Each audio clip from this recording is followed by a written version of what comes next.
Alright guys, so welcome to part 2 of creating underwater scene with Blender 2.8. So we are going to continue from where we ended. Alright.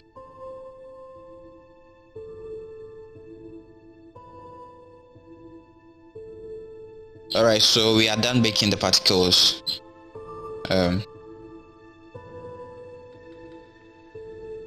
Alright. So you can see the results I had. And you can see their rotations are random.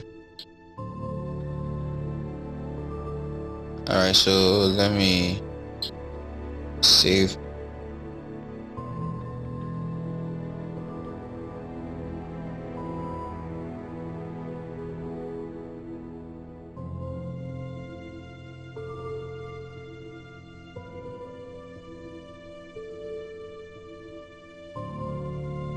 Alright, so I'm going to add a text.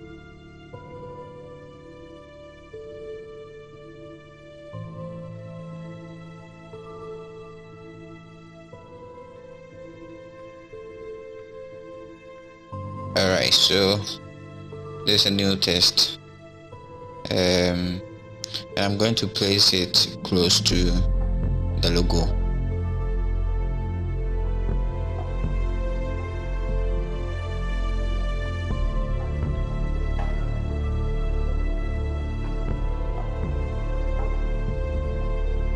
Alright, so I noticed adding the 2.8 was a bit long, so I decided to make it separate, and I will be changing the font. So just click on that folder icon and it will take you to the font of your Windows, and I'll be using this one. I like this font a lot. It's simple and bold.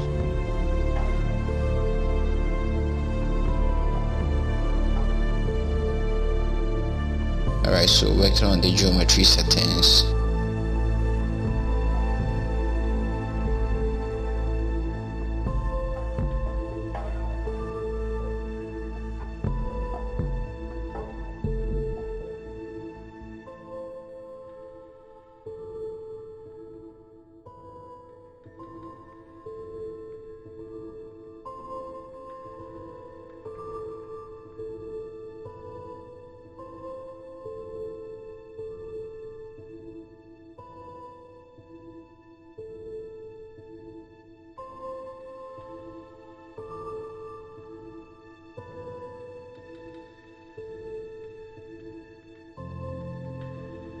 Alright, so I just duplicated it, so I'm going to use this for the 2.8.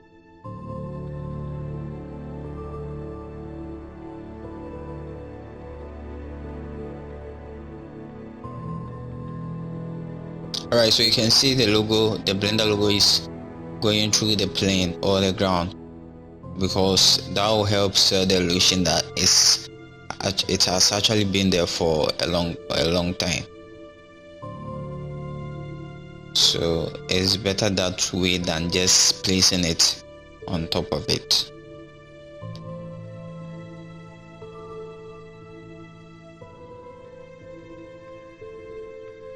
Alright, so we are done with this one, so I'm going to position it.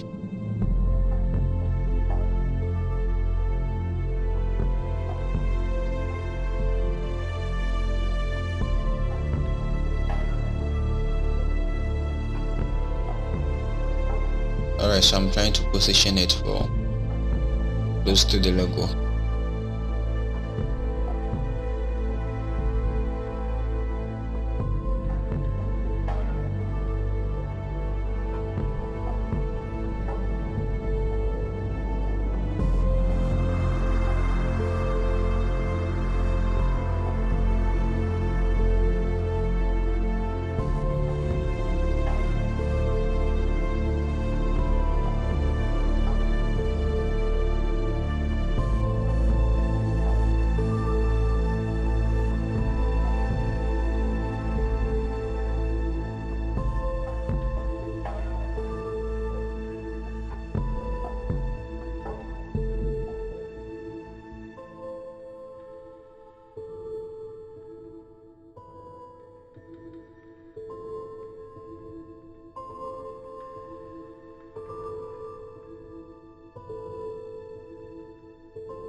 So you can see it's floating.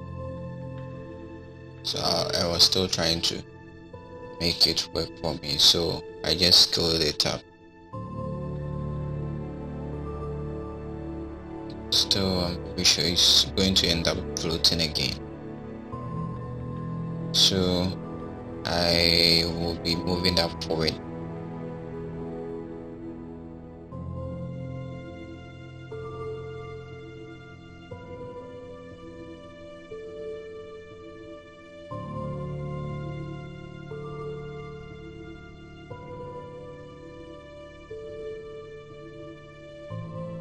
So I'm going to place it here. And you can see all the objects are slightly going through the ground.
Alright, so checking the seal.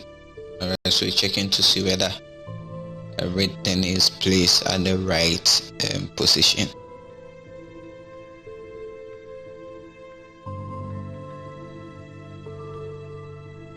Alright, so I just brought the whole scene back and checking to see whether I'm missing anything.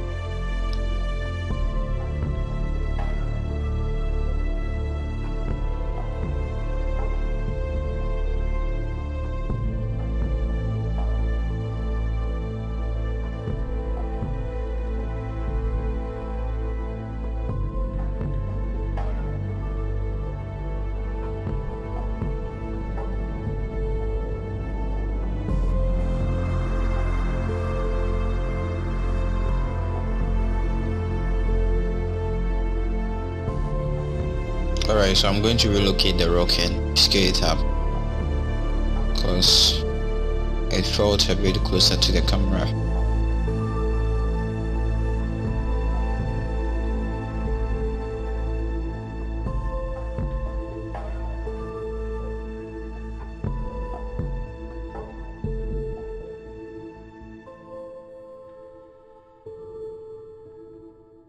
Alright, so I just duplicated it.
Alright, so I just um, decrease the viewport value of the ground, which is the subdivision, because I was slowing down the scene. I was slowing down the viewport because it was slowing down the viewport, so I had to turn it down. Alright, so I'm going to start adding materials to the ground. So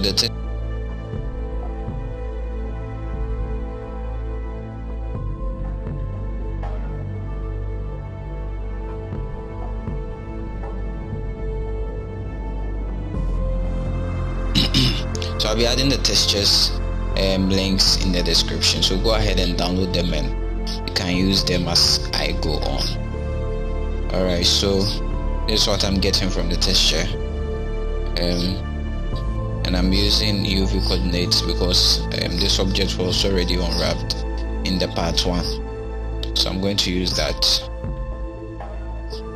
Alright, so again, you can get the link at the description for the textures.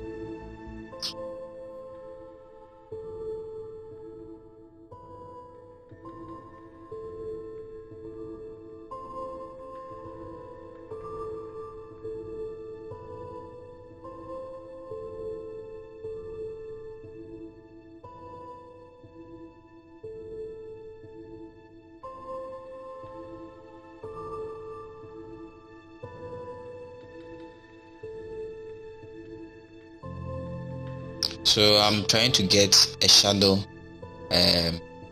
in front of it will be fairly sharp in front of the camera.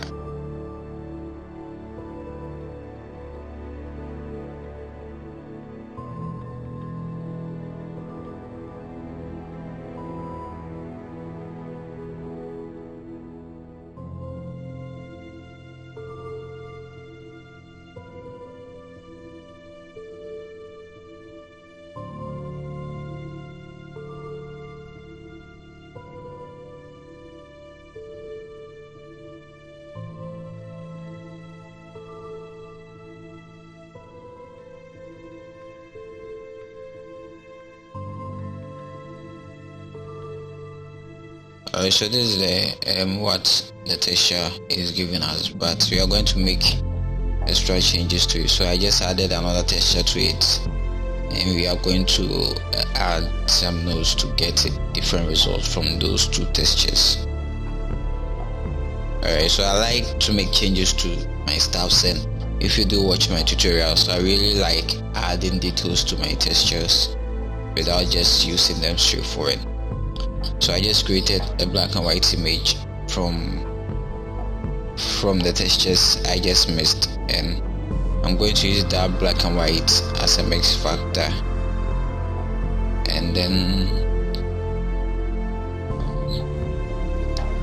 so that there will be extra details on the ground. And I noticed doing using colors in your shader rather than the textures helps remove or get rid of some pixelation in the images.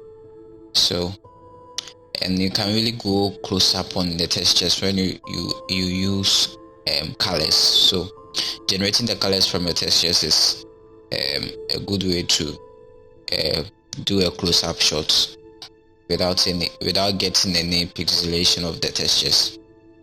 Alright.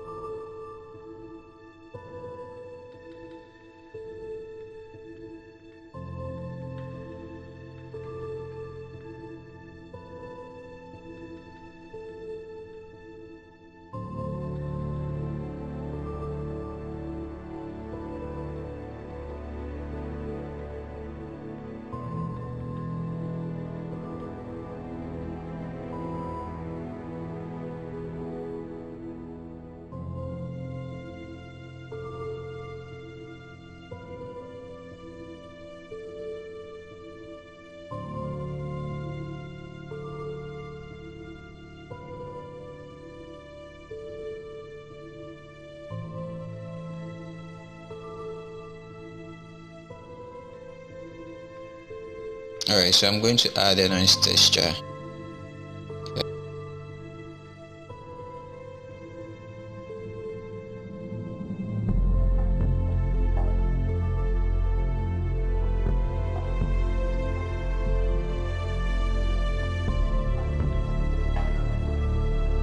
The idea of this setup is to break up the textures, so that's why I'm using a lot of black and white images. So I'm trying to break up the surface.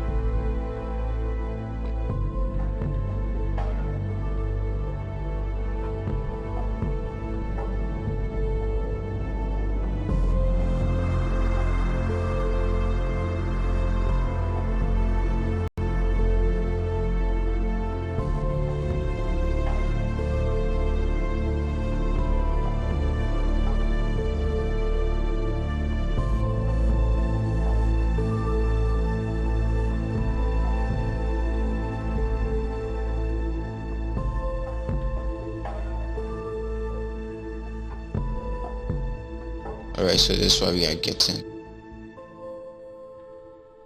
and I like the way the shadow is in front of the camera.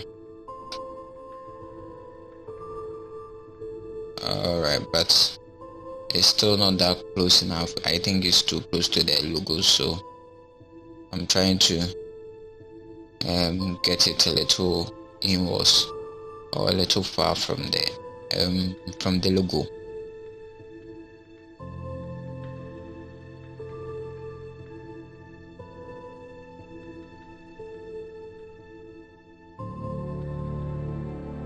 So I'm just playing with the Z rotation to get the results I want,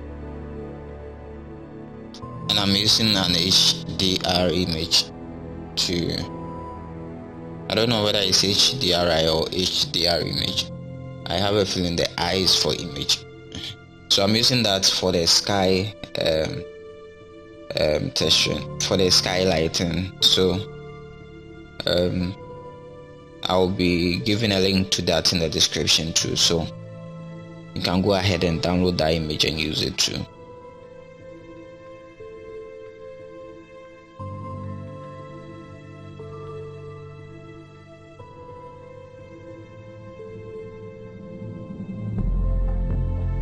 Alright, so I'm trying to bring back the details on the ground, and you can see it's really slowing down Blender, but we have no choice.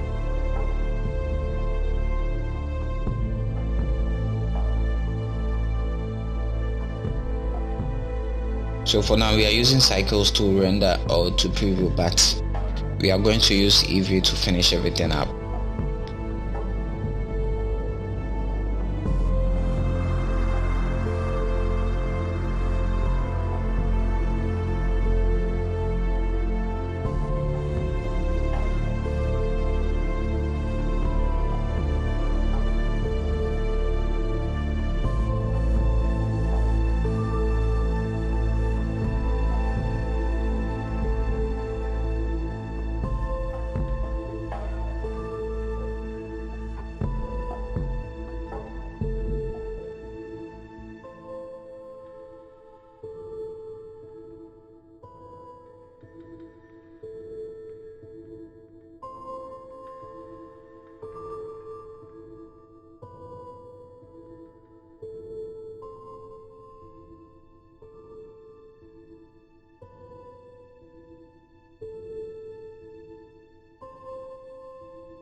Alright, so this is the results of the ground.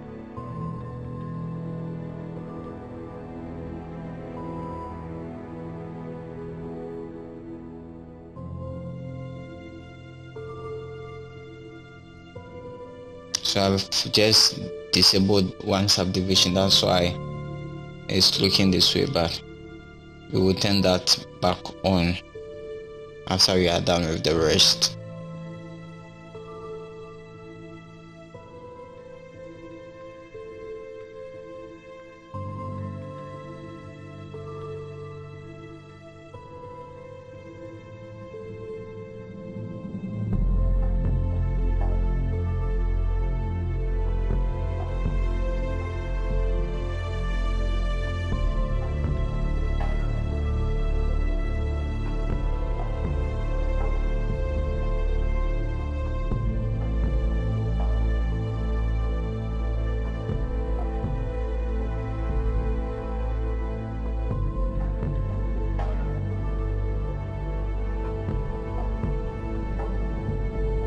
Alright, so we are going to use the same material for the rocks, because they are all,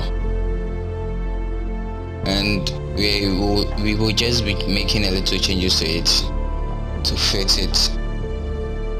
And you can see there's a lot of tiling on the rock and the ground, but based on the camera angle it won't be all that visible. So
alright, so you can see the shadows are really coming in because we have started adding the textures to it, and the textures are causing more shadows. So the more we keep on adding the textures, the darker the scene will become.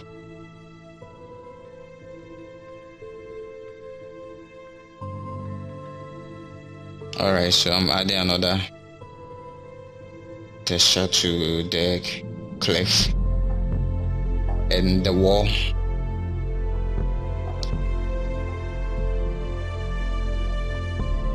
So again, don't worry about the tiling because they won't be visible. So the reason I've been moving close up to them is to make sure at least it looks good on close up, because only close up objects will be seen underwater. So I was really thinking about the close up shots, not the alright, so still working on the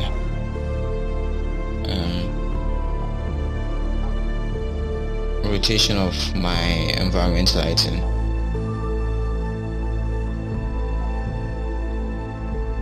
Alright, so we are done with texturing we are done texturing almost every object in the scene, so we will end here and continue in the next part. Alright, so again, the next tutorial I will upload after this underwater scene tutorial is alright, so go ahead and support me by liking, sharing, subscribing, and hopefully we are going to meet in the next video. Alright, have a nice day.